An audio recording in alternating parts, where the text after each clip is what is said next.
as your Commander-in-Chief, and on behalf of a grateful nation, I'm proud to finally say these two words, and I know your families agree.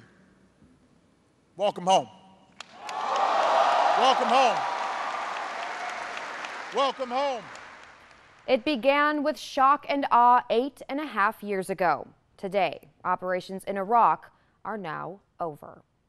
Hello, I'm Mackenzie Henderson in for Mike Mickle. Welcome to INN News.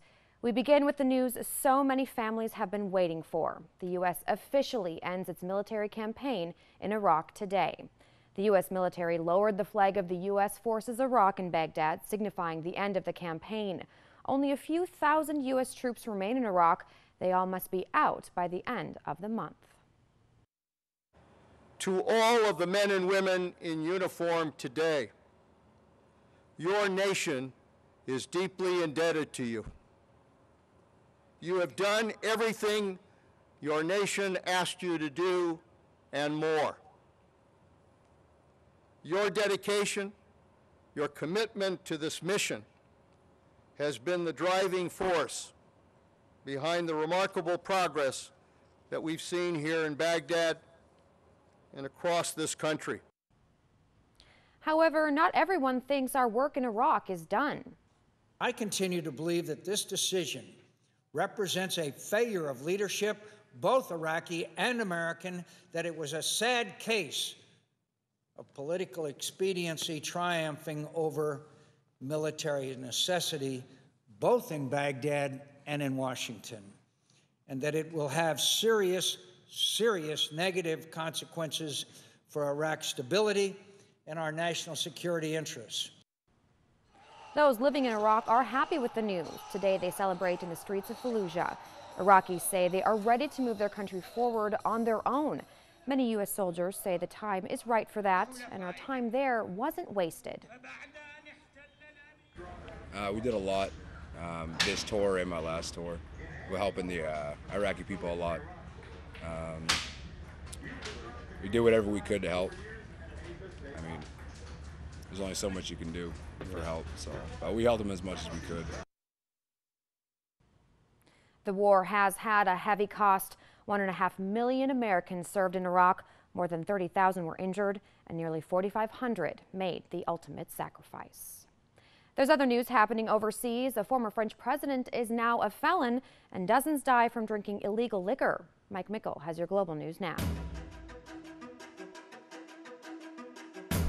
Former French President Jacques Chirac has been found guilty on corruption charges stemming from his time as mayor of Paris. He received a 2-year suspended sentence. It's uncertain whether Chirac will appeal the verdict. Russia's prime minister has brushed off opposition allegations that fraud helped his ruling party win an election. Vladimir Putin addressed questions from the public in his 10th annual live broadcast today. He says Russia should not get involved in schemes used to destabilize the country. Putin also claimed young people were being paid to attend the opposition rallies. At least 88 people are dead and 170 have fallen ill in eastern India after drinking moonshine. Police say several hundred people drank the illegally brewed beverage, and officials fear the death toll may rise. 4 people suspected of selling the cheap liquor have been arrested. And that's your global news now. We get back to business with a huge order for Boeing, and the U.S. is stopping the presses on OneCoin. Here's Ryan Bass. Southwest Airlines has placed a huge order for redesigned and more fuel-efficient Boeing 737s. It's the biggest order ever for Boeing, 208 planes. The cost? $19 billion. The order should help Southwest address its biggest challenge, high fuel prices, but the planes won't start arriving until 2017. There has been a nationwide surge in investment fraud aimed at baby boomers. Last year, there were 1,241 criminal complaints, cease and desist orders, and other regulatory actions at the state level involving investors over the age of 50, more than double the cases in 2009. The Securities and Exchange Commission plans to issue new guidance about investment scams that older Americans should be looking out for. The federal government is stopping production on some dollar coins. In 2005, Congress mandated that the Treasury mint dollar coins with the likeness of every dead president. Now the Treasury has enough coins sitting around to last a decade. This move will save about $50 million a year. Collectors will still be able to get dollar coins if they want them, but not on the taxpayer's dime. If you're back to business, I'm Ryan Bass. A new Nebraska law is putting drunk drivers back behind the wheel, and many say the way it's happening is a good thing. Drivers can use a special device on their car's ignition system that measures breath alcohol. The car won't start if the driver has had anything to drink. As Kurt Casper from our Omaha affiliate KPTM reports, the method might bring something more to people who've lost someone in a drunk driving crash. I used to say, "Happy birthday, my baby." She go, "Oh, please, Mama." So I want to get to her that Friday. In a few days, Audrey Stubblefield would have been 28 years old, but in July, she was killed when a car driven by a suspected drunk driver ran a red light. Can't give that life back. Because right now, I wish you'd give Audrey back to me. But they can't do that. Now, a new law that starts January 1st would stop people who drink and drive from ever hitting the streets. You're hurting somebody. So I just drink at home. The ignition interlock device works with the new law to stop drunk driving. It's designed to pretty much reduce it, if not eliminate it altogether. Now, before they can actually start their car, they must blow into this device, and if they blow more than 0.03 or higher, the car won't start. So let's see how I do.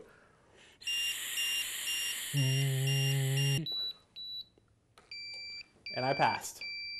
Basically, just a few sips of alcohol are going to cause this to show up as a failure, and you will not get your car started. Something this mother and her family supports. Pictures of her daughter is all she has left. A sad reminder of a life lost too young. If you're listening, please stop drinking and driving. Please. Kurt Casper reporting for INN News. Once the car is started, drivers will have to also take a random driving test to assure the device worked and the driver is not drinking and driving. Next, we continue to look back on the events that shaped 2011, including a sad anniversary that forever changed the way we live our lives. And later, keeping your family safe with your smartphone. Yep, there's an app for that too. And being single isn't so lonely anymore. We'll tell you about a big shift within our population when INN continues.